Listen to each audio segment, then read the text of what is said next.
You're listening to the Outdoors Group podcast. This podcast is a call to arms to get children and young people outside again. It's your one-stop shop for all things outdoor, child, young person and education related. Thanks for tuning in. In this episode, we are delighted to be out and about again, and this time we found ourselves in Dartington talking to Tom Walmsley. Tom works for the Ministry of Eco-Education as a national coordinator, and he's also the founder of the community interest company Nature Connection, which has a focus on working with Avon Schools Nature Reserve. With a background in zoology as an underwater cameraman, he's also been involved in dozens of expeditions with a variety of different remits, from teaching photography to documenting endangered wildlife. He's a very busy man, and we're flattered that he's managed to squeeze this into his busy schedule. So thanks for coming today, Tom. Very welcome. There's so much I want to talk to you about. I wasn't really sure where to start, but let's start at the very beginning. Can you tell us a bit about how you ended up where you are today? What's your journey looked like so far, and what's kind of driving you on it? Very good. To spend a lot of time on the water as a kid and really enjoyed bird watching. My dad took me out a lot. So I studied marine biology at university and then started working while I was at university as a volunteer whale biologist in the Hebrides around the time when minke whales were being killed by all the Scandinavian countries and no one was studying them. So it was a really exciting time. However, I wasn't very good at the whole data thing. Okay. So I kept finding myself under the boat with a camera because no one knew what these things looked like. We were just studying what they left behind, their poo and their flukes. So I became this guy who would get in the water where it was possibly unwise in order to try and get shots of animals that we didn't know much about. And that took me around the world. So that took me to like 40 countries with I4, a bit of Greenpeace, and then making a living from Natural History Unit, just getting shots other people didn't want. So then other people didn't want to get in because it was either... So had you done training in photography, or did you just kind of learn, you just went for it? Went for it, and I learned from some very, very brilliant people who've been doing it for a long time, which I really appreciate them passing the stuff on. So that was really interesting because when I needed to slow down from that travelling to have family, I was aware what kind of shots were interesting to people, and that people did want to see those slightly murky underwater shots of an animal no one had ever seen before. And so I set up a picture library, and it had a million pictures and some clips about environmental issues and natural history. And so then I could see which pictures and stories, we called them photo stories, would sell regularly. And it was often the stories that weren't that that weren't too dark, that still had a level of interest about the environment that kept selling. So I thought that was quite interesting, that actually worldwide people wanted to know, but they didn't want a death-defying story about Armageddon. And the interesting, beautiful pictures of scary topics were very useful. So then when I sold that business, I volunteered in some schools and realized that teachers wanted to talk about these topics but needed some color. And so stories of my travels helped talk about it. And so I decided to focus on education. So I did 10 years in delivering workshops for other NGOs and my own ones, helping schools to raise their climate literacy, just raising sustainability across the board from the groundsman through to the head teacher. But it didn't quite feel systemic enough. We all have that gut feeling that this would be a whole lot easier and we could be fine-tuning if the government was rolling it out. And so I was delighted to come across Ministry of Eco-Education a few years ago and kept banging on their door as they expanded the team to cover the country, joined them, and now we're just trying to facilitate and support teachers across the country to weave sustainability into their education. That's amazing. You've obviously got a passion for not just being outdoors. I mean, you slept in your hammock last night and you're on a canoe later, but also for protecting it. Can you tell me about, just before we go back to Ministry of Eco-Education, because I do want to talk about them a lot more, can you just tell me a quick bit about Nature Connection and the work you do there? So in the Bristol area, there's a lot of green corridors. And so we thought that if we could create mini nature reserves in schools and talk about how, if they were to take this practice that they'd learned about how to create the wildflower meadow and the habitats to their own gardens, however big or small, we could link up all the schools with green corridors Oh, that is really cool. On top of the park. Schools. Yeah, that's top of the park. Yeah. So we're now in about 20 out of 100 primary schools. Wow. And it's still growing slowly. It's based on grant funding to make sure it's free for the schools. Amazing. And now, luckily, our combined authority, the WECA, West of England Combined Authority, I want to make Bristol a bee pollinator capital, and so they're supporting it now. Yeah. A bee pollinator capital, what does that mean? I have no idea, but it meant that they could get a few million from the government to share out. Not going to complain. Sorry, there was a really loud bird there just for a second. I thought it was actually a phone going off. Oh yeah, did you hear the green woodpecker. Yeah, that would be a nice phone yeah, that's call. what I was thinking. I thought, I haven't heard that one before. That's really awesome. So you're facilitating with the schools, helping them to work out how to put their green corridors in place and things. Absolutely. And then the idea is that the mini nature reserve is so attractive that they want to go outside. Yeah. And then the Ministry of Eco Resources are there to facilitate linking it with the curriculum. Yeah. And so the two go hand in hand. Ideally, they are able to then go on and maintain the nature reserve for wildlife and for a learning space themselves. Yeah. So we try to upskill them before we move on. Brilliant. And so in those spaces, are they kind of purely wild spaces, or do they have kind of some structures in place so they can take the kids out? Does that make sense? Yes. Yeah. We've been looking at structures so that they could go out on a slightly rainy day, and the costs are too high. Okay. So at the moment we focus on quite a robust meadow with lots of habitats around that are also quite robust, so that they can handle a lot of footfall and footballs and that kind of stuff. So we put paths through all the wildflower meadows to make them look attractive, like you want to go down these paths. And that keeps it as a play space, which for schools with limited space is really important. Really important, particularly in the city, because here in Devon, we are quite lucky. A lot of the schools have got big grounds, but if you're living in a city, your schools don't have that kind of luxury, do they? Yeah. And then the other thing is metal signs by each of the habitats, because the animals don't mind it being some signage, but it means that it reminds new teachers or the children what that habitat is for, how to maintain it. So it's just a little instructions and a QR code. Yeah. Oh, that's really cool.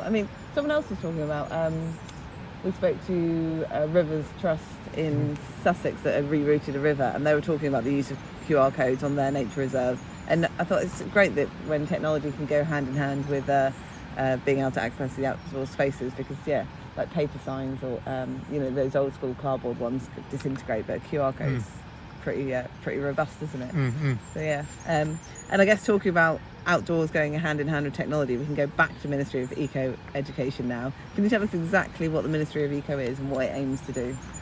Thank you. Yeah. So it's founded by Dale Vince, who set up Ecotricity, and his profits go into Green Britain Foundation, and they wanted to try and help supercharge sustainability across education.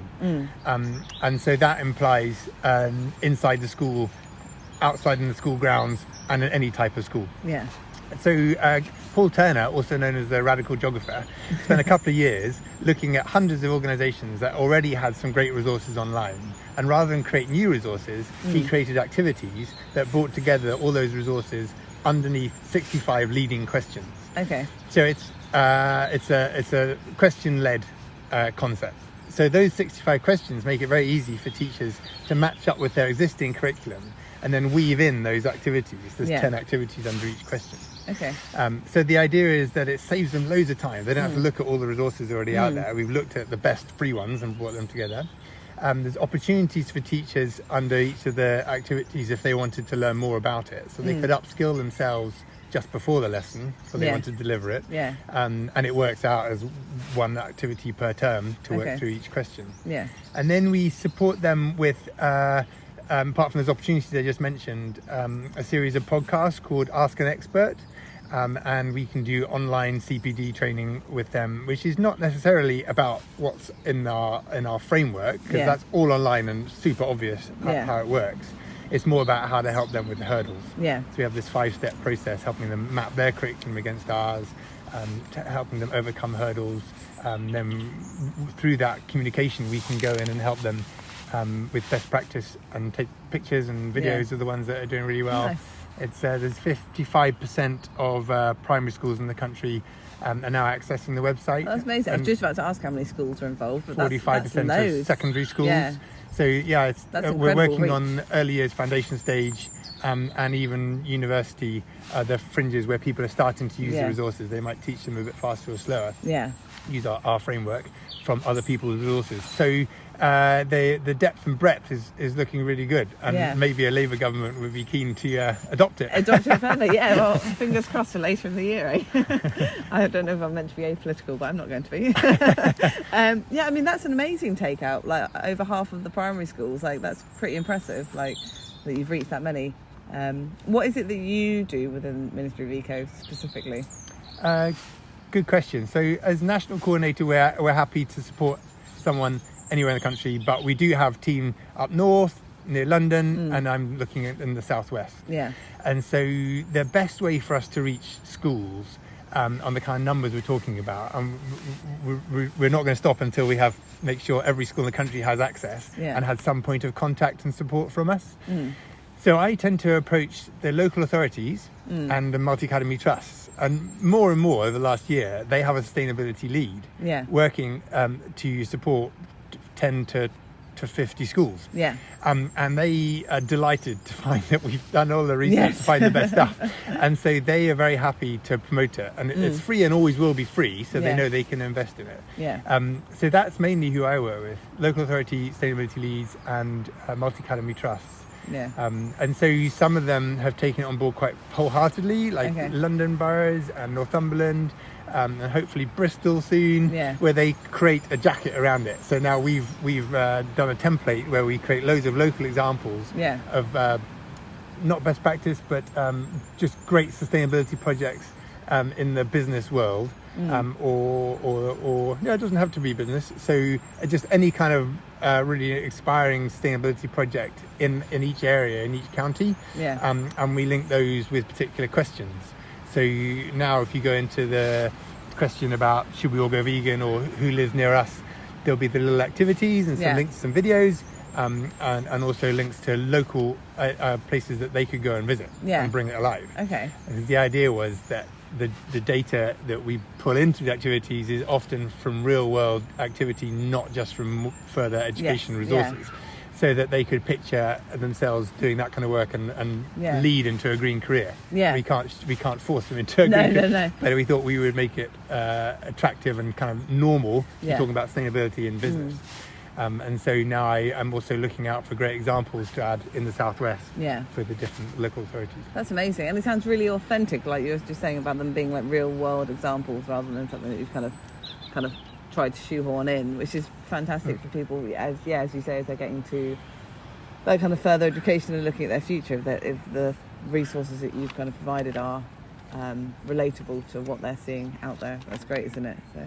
And I know, Hannah, if you don't mind me saying, that you homeschool your children. Yes, what we're also about the activity at the end of each activity is some kind of project that takes it back into the community as well. So it might be interviewing podcast at the school gates or a poster for the village hall. Yeah. And so that we found is giving the children a sense of agency, to turn them into activators. Yes. I think Dale would like them to be activists. Yes. But activators is the compromise. Well, what's the difference between... All right, I'll finish what you're saying and then I'll ask you the difference between an activator and an activist.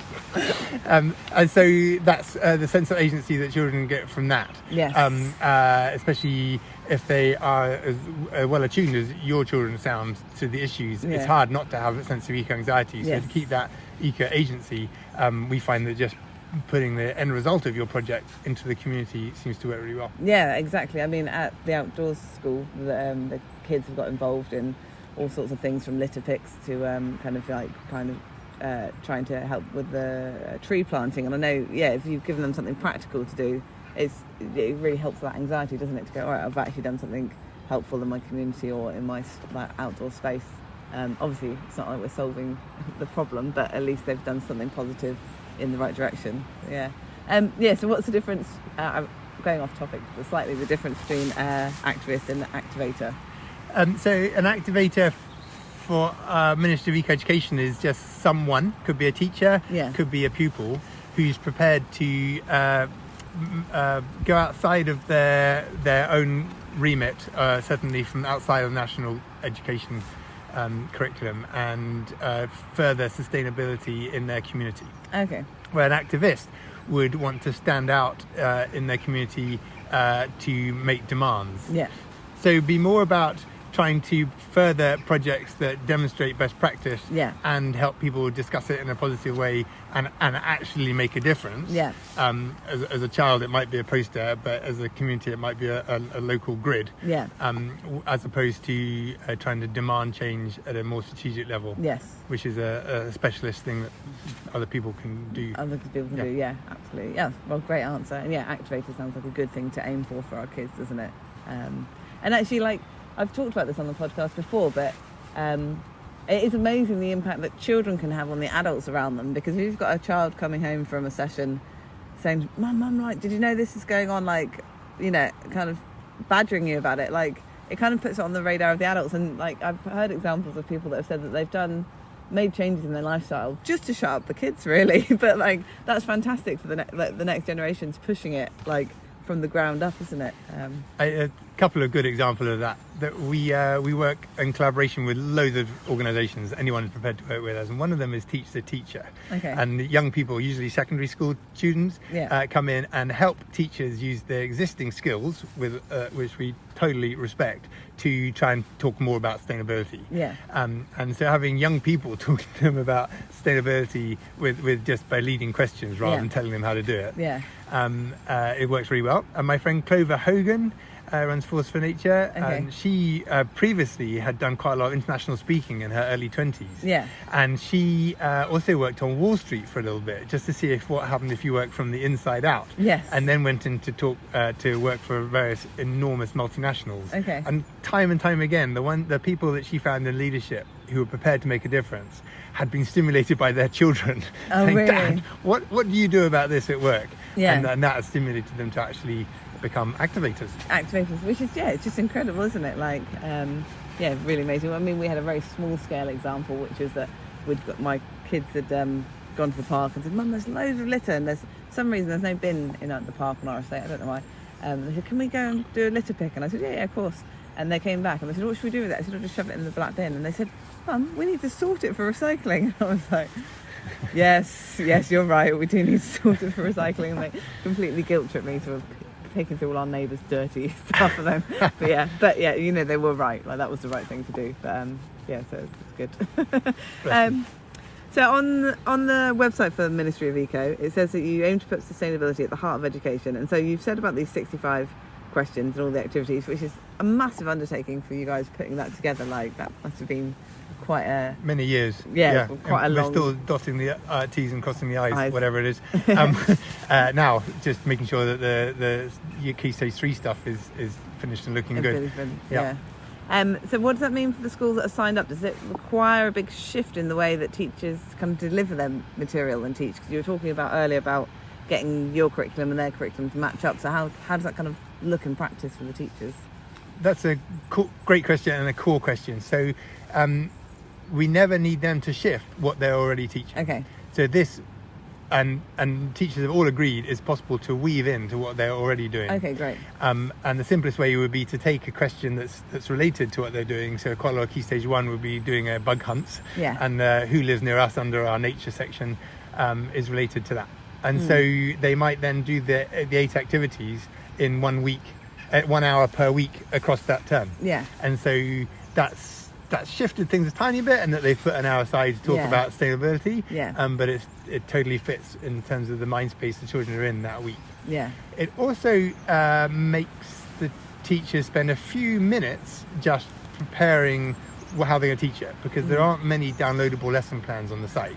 There are complete activities that would take around an hour for Key Stage 1, Key Stage 2, a bit less for Key Stage 3. But you would need to read it through and create a lesson plan that suits your style teaching.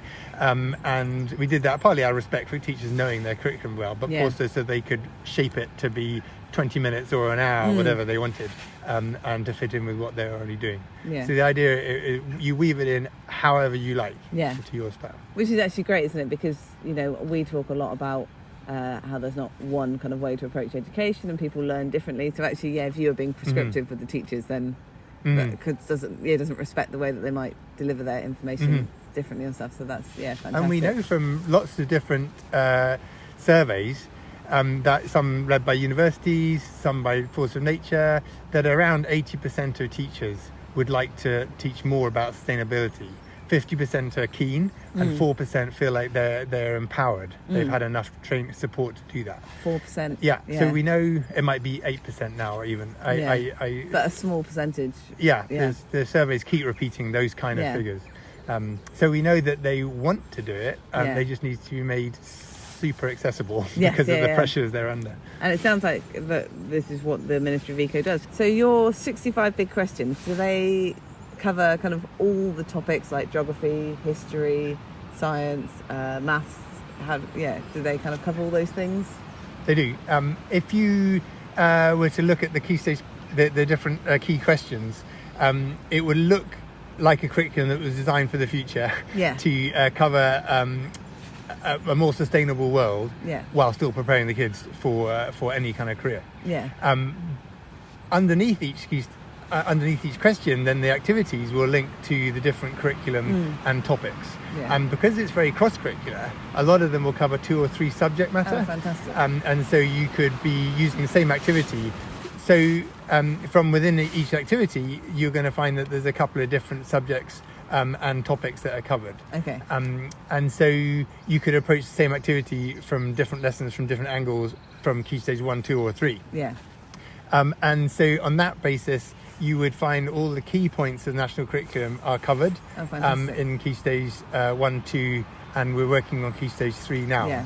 It's about 3 questions. There's about 3 leading questions that are focused on early years foundation stage as well. Okay. So you could link every topic you do across this primary secondary school to some resources that we've collated on our site.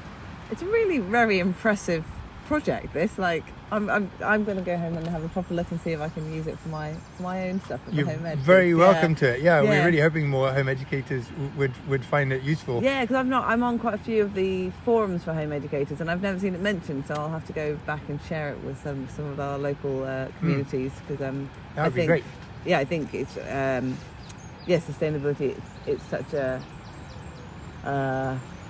I think, as you say, like, everyone wants to educate about it, but it's knowing where to start sometimes is a bit overwhelming. So it sounds like a really good kind of starting point for people. And we'd love it if you pass it on to the more people in your community. And don't forget to always pass on that we're collaborative. So any kind of feedback to make it more suitable for you guys, or some more podcasts around how it would be more accessible for that community would be welcome. Okay, great. That's brilliant. So how do schools, teachers, maybe home educators get involved? How does it kind of work? Do they just need to sign up to the website? So we tend to do an event in collaboration with a local authority or multi-academy trust to launch it in that area. And then they can then collate their teachers for an online session as often as they like. We tend to, obviously, to have the effect across the country, we tend to have 5 to 50 people on a Zoom call. And sometimes we've done it in universities as well, who lend us some space. And bring some academics in. So it's quite interesting to see how they view the pedagogy of it, and just generate more conversations around the teaching side of it to give teachers confidence.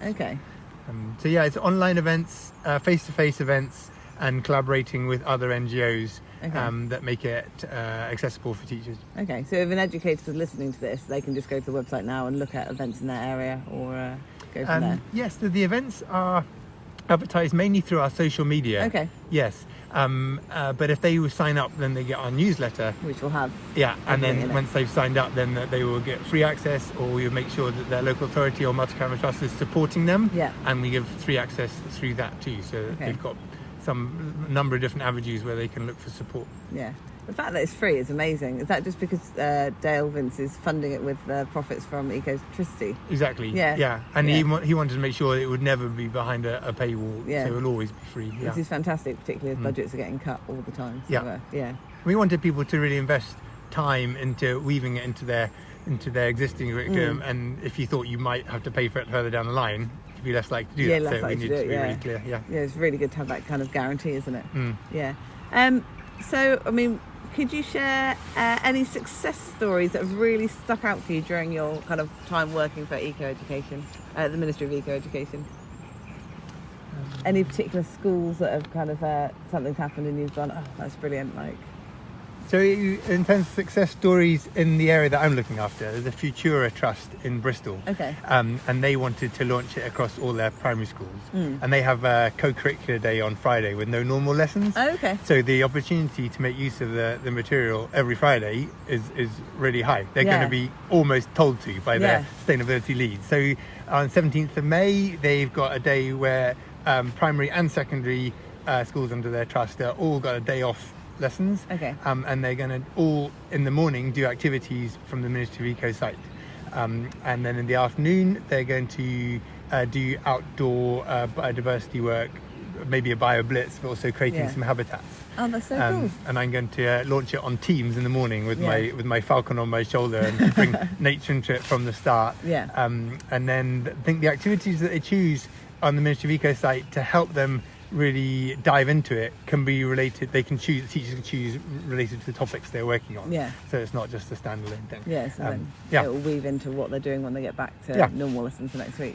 Other schools that I've really felt good about their journey, where they've been using Ministry of Eco for a while, and then in the secondary schools they've got into the Young Green Britain Challenge, which was something that Dale also funded and is now looking for its own funding, and that's where they bring.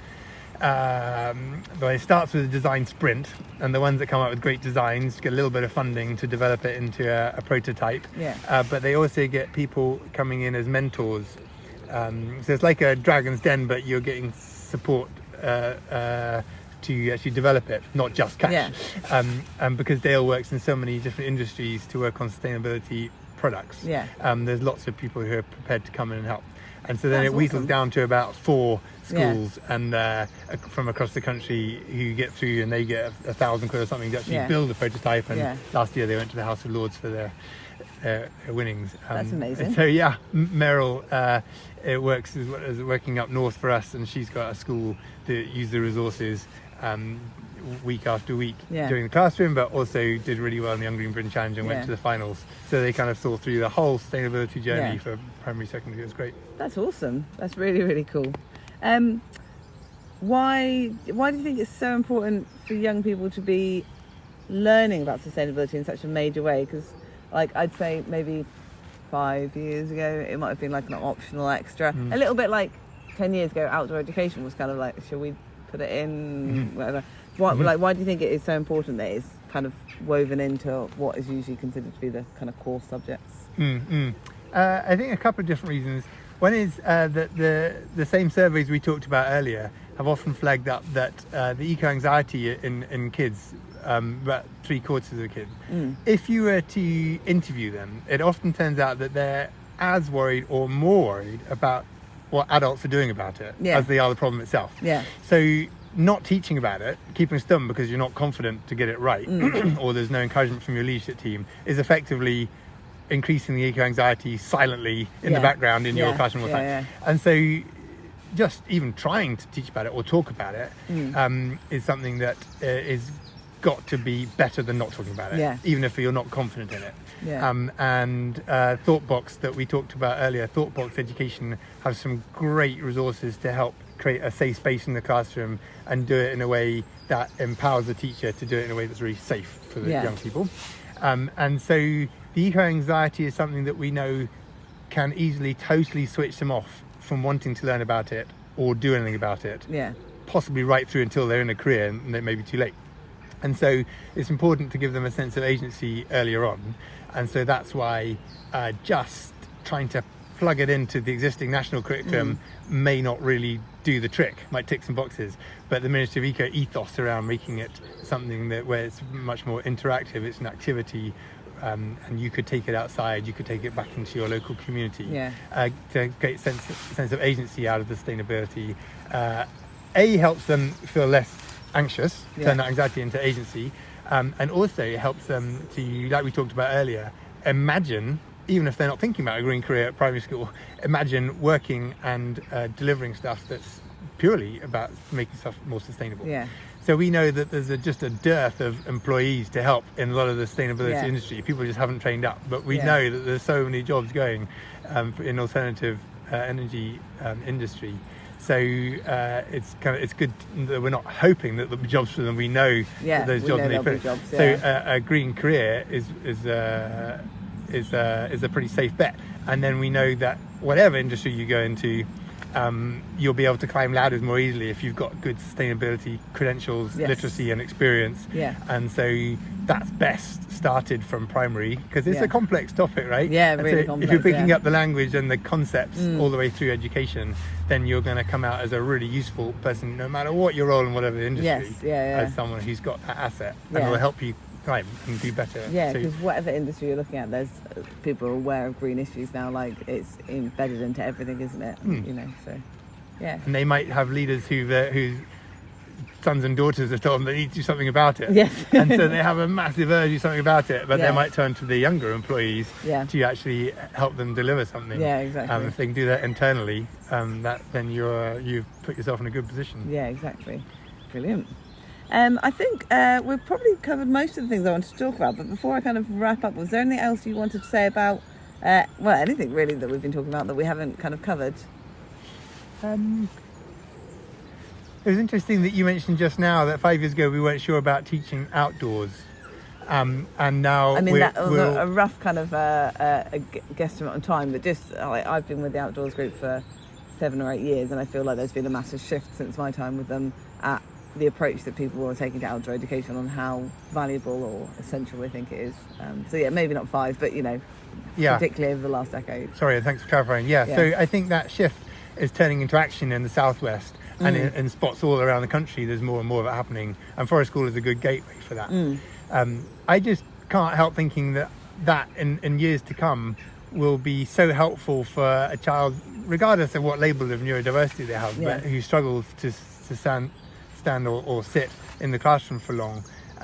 That having really good outdoor classrooms which are bookable, so the teacher can have confidence, they know they'll be available, is going to really help. And that's such a good stepping stone to then using nature-based practice to teach your maths and geography and biology, and at the same time helping with a calmer, easier way to focus, concentrate for a lot of the children, and helping them learn to love nature would be great. So that's one thing that I feel like you guys are leading on down here, and I just really want that momentum to accelerate, and for schools to be building in outdoor classrooms as they go, especially if new schools have been built. The other thing for me is just making it more systemic, that there are so many brilliant people working in education, and the future of education, and bringing sustainability into it, in so many different organisations. If those same people were just fine-tuning what was already out there, and it was part of the national curriculum, then we would be amazingly well placed. To look after our young people, but also to become a leading nation in sustainable careers and industries.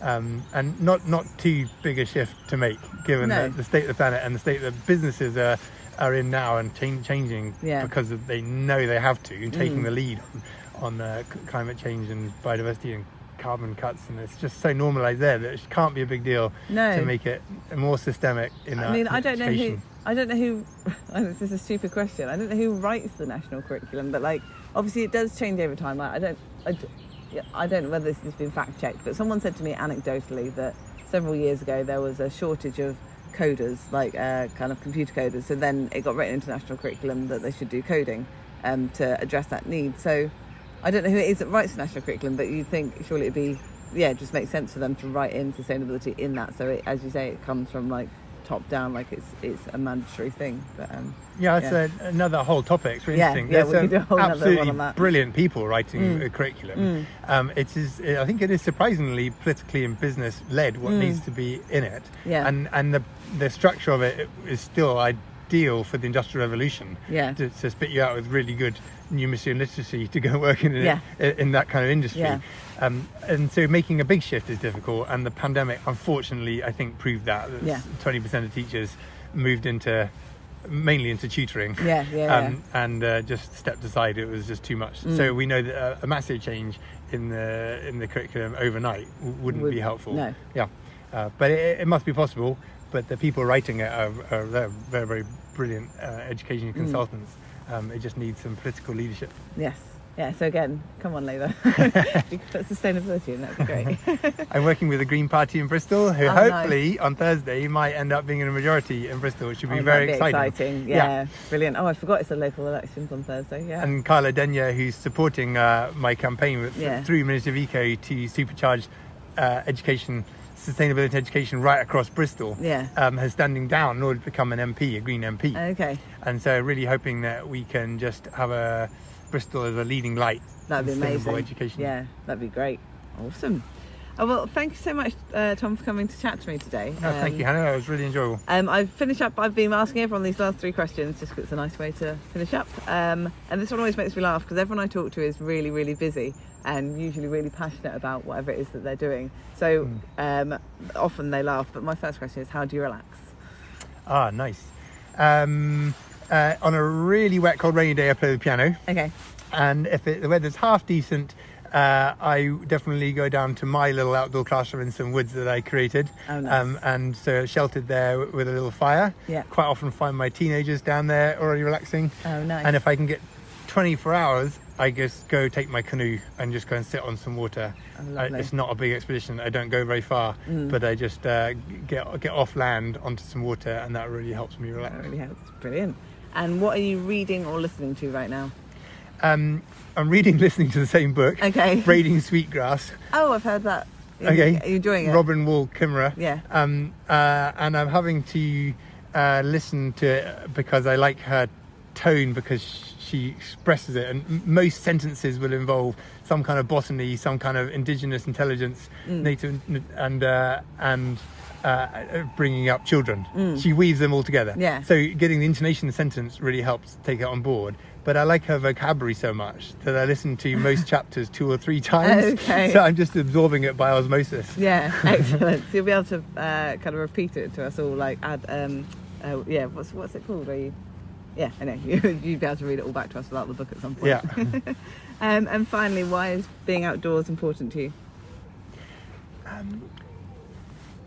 So for me, my energy is definitely much smoother outside. I feel much more myself, and so inside it's difficult for me to be totally authentic. Obviously I've adapted and I find it okay to teach, but even when I'm teaching and when I was a pupil, I'm still looking out the window for inspiration from nature. So for me, it's just the energetic connection with the natural world is so strong that I feel empowered, and it gives me energy, so I feel like I have a whole lot more to offer. Yeah, excellent. Brilliant. Well, yeah, thank you again, Tom, for your time today. Thanks, Hannah. And I hope that you have I hope that the rain stays away for your canoe podcast later on. Oh, yeah, we'll be fine. Yeah, brilliant. Thanks so much. Thank you.